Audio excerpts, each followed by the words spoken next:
Good afternoon, everybody, and welcome to another edition of Trenchless Tuesday. Today is Tuesday, February 27th, 2024, and today I'm going to be running you guys through a culvert inspection I had last week in southern Colorado.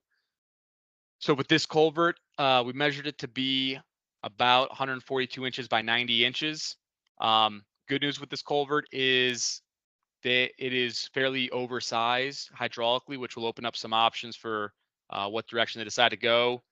The downside is that if all goes to plan, they're hoping to install the liner within the next month, which obviously limits options as well. But luckily, we do have plenty of small diameter as well as large diameter options regularly stocked throughout the country.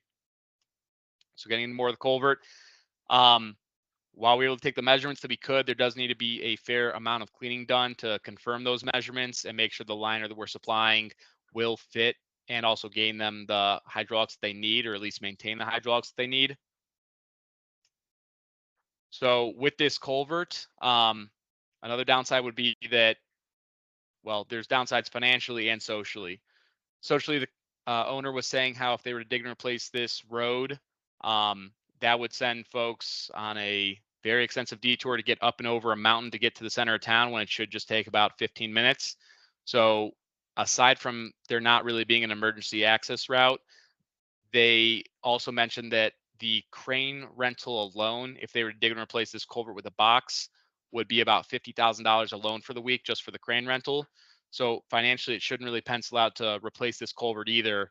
But aside from that, there are some structural issues, not only with the culvert, but also with the shoulder starting to wash away. So hopefully the low density cellular concrete that would likely be pumped in this situation would help structurally reinforce those voids around the culvert as well. So that is the quick overview of this culvert I inspected last week. And so again, 142 inches by 90 inches being oversized opens up some options.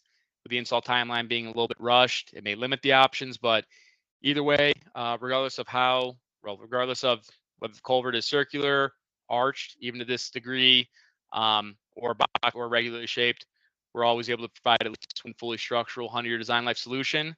So that wraps it up for the Southern Colorado trip. We enjoyed this Trenchless Tuesday, and we will see you next week. Thanks.